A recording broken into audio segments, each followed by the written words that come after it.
शुरुआत बड़ी खबर के साथ, क्योंकि कर्नाटक के मंत्री दिनेश गुंडूराव ने वीर सावरकर को लेकर बयान दिया। उसके बाद से सियासत जोर पकड़ने लगी। जी हां, बीजेपी हमलावर है और वहीं आपको बता दें सावरकर का परिवार कह रहे हैं कि इस पूरे मामले को लेकर एफआईआर दर्ज करवाएंगे, कानूनी कार्रवाई करेंगे।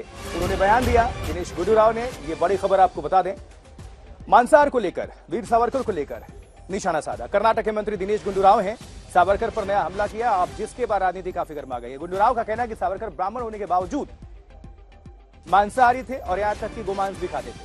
उन्होंने गो हत्या का कभी विरोध नहीं किया। गुंडूराव ने जिन्ना के मुकाबले सावरकर को ज्यादा कट्टरवादी बताया है। अब इस बयान पर घमासान है। बीजेपी ने मंत्री के बयान की कड़ी निंदा की है। सावरकर के परिजनों का कहना है कि मुकदमा दर्ज कराएंगे, इसको लेकर लीगल एक्शन लेंगे। तो वीर सावरकर पर नया रण शुरू हुआ है।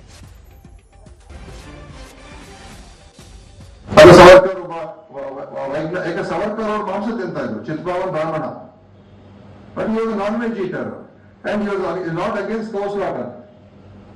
ಅವರಿಂದ ಹೇಳಿದ್ರೆ ಇದು ಆ ವಿಚಾರದ ಬಗ್ಗೆ ಅವರು ಮಾಡರ್ನಿಸ್ಟ್ ಒಂದು ರೀತಿ, ಬಟ್ ಅವರ ಫಂಡಮೆಂಟಲ್ ಥಿಂಕಿಂಗ್ ಇತ್ತು.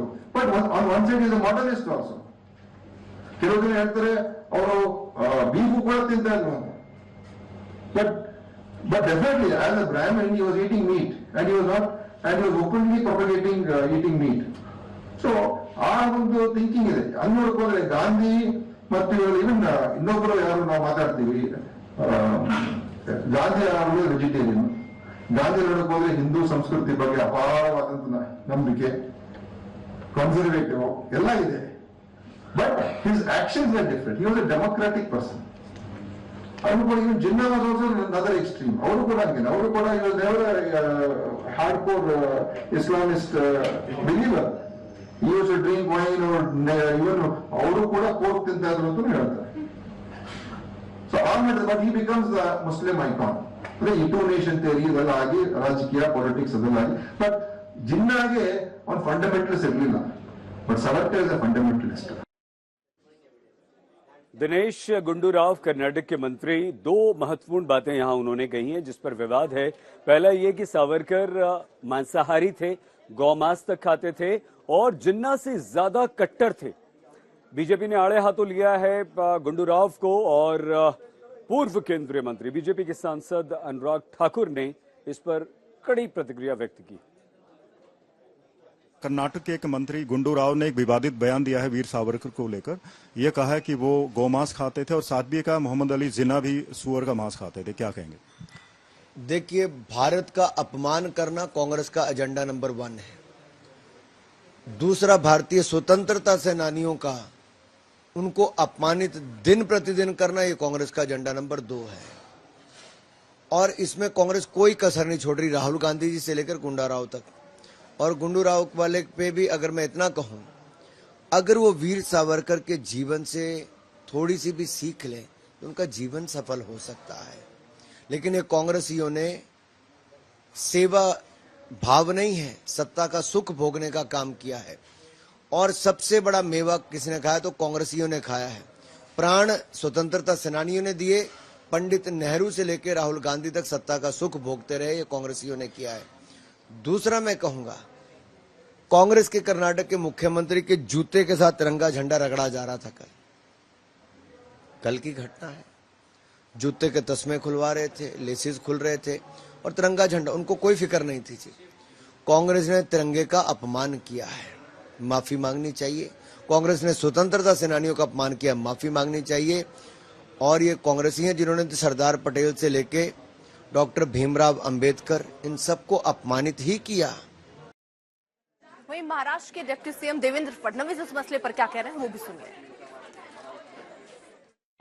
ये लोग जो है, इनको सावरकर के बारे में कुछ पता नहीं है। ये बार बार सावरकर जी का अपमान ही करते हैं। और सावरकर जी ने गाय के ऊपर अपने विचार बहुत अच्छे तरीके से रखे हैं। उन्होंने ये कहा है कि किसान के जन्म से लेकर मरने तक गाय ये उसको मदद करती है, इसलिए हम लोगों ने गाय को एक ईश्वर का दर्जा दिया है। मुझे ऐसा लगता है कि इस प्रकार से सावरकर जी के ऊपर गलत बयानी करना, ये राहुल गांधी ने जो शुरू किया है, उसी को आगे ले जाने का प्रयास लोगों। तो दिनेश गुंडूराव ने बयान दिया और उसके बाद से बवाल देखने को मिल रहा है। हमारे संवाददाता ऋत्विक भालेकर इस खबर पर ज्यादा जानकारी के साथ जुड़ गए। ऋत्विक, पहले तो इस पर राजनीति किस तरह की देखने को मिल रहे हैं वो बताएं, और साथ ही साथ हिस्टोरियंस की नजर में क्या ये तथ्यात्मक है जो दिनेश गुंडूराव कह रहे हैं, या सिर्फ बयान देने के लिए, चर्चाओं में आने के लिए बयान दिया गया?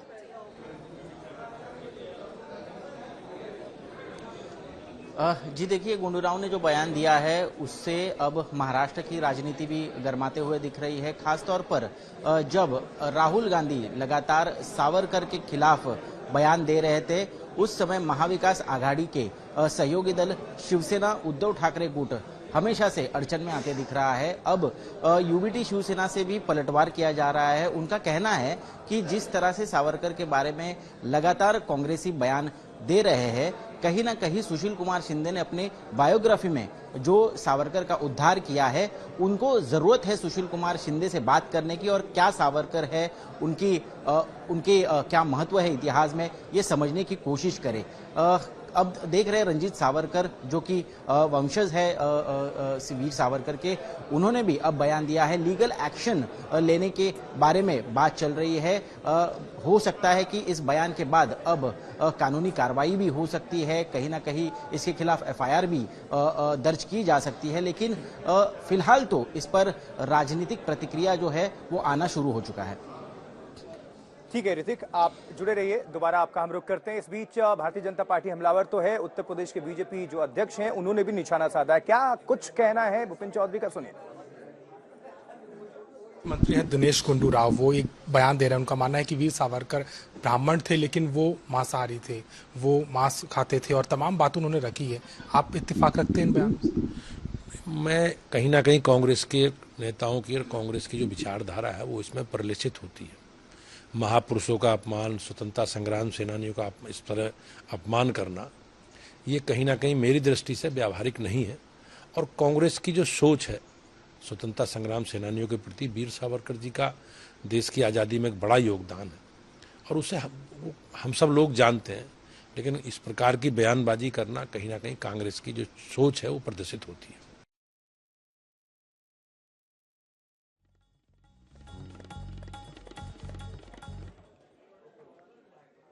दिनेश गुंडूराव के इस बयान पर जबरदस्त हंगामा हो चुका है, जमकर राजनीति हो रही है, लेकिन बीजेपी दिनेश गुंडूराव और कांग्रेस को छोड़ने के मूड में बिल्कुल नहीं है। पूर्व केंद्रीय मंत्री मुख्तार अब्बास नकवी भी जमकर बरसे। ऐसे अज्ञानियों का जो ज्ञान है वो इस बात का प्रतीक है, इस बात का प्रमाण है कि इनका मानसिक संतुलन बिगड़ गया है। अब ऐसे अज्ञानी अगर इस तरह के ज्ञान देते रहेंगे तो इनको समाज जो है वो सीरियस तो लेगा नहीं। और जिस राज्य में ये हैं और जिस राज्य के लोगों ने जनादेश दे करके इनको जिम्मेदारी दी है, उसमें इस तरह की अज्ञानता भरे ज्ञान देंगे तो उनके लिए तो सबसे अच्छा कोई अच्छा मानसिक संतुलन केंद्र है जहां पर जाकर ठीक हो और ज्ञान लें, और देश के बारे में और देश से जुड़े हुए महापुरुषों के बारे में ज्ञान लें, न कि जो है वो उन देश के बंटवारा करने वाले लोगों का महिमा मंडप करें।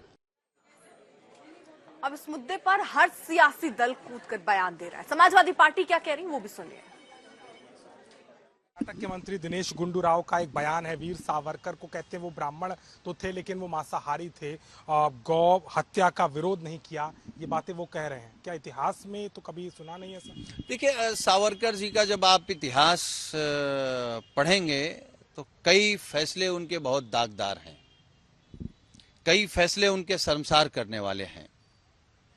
अब वो मीट खाते थे कि नहीं खाते थे ये जानकारी मुझे नहीं है, लेकिन भारतीय जनता पार्टी के कई नेता हैं जो गौमांस खाते हैं, स्वीकार किए हैं।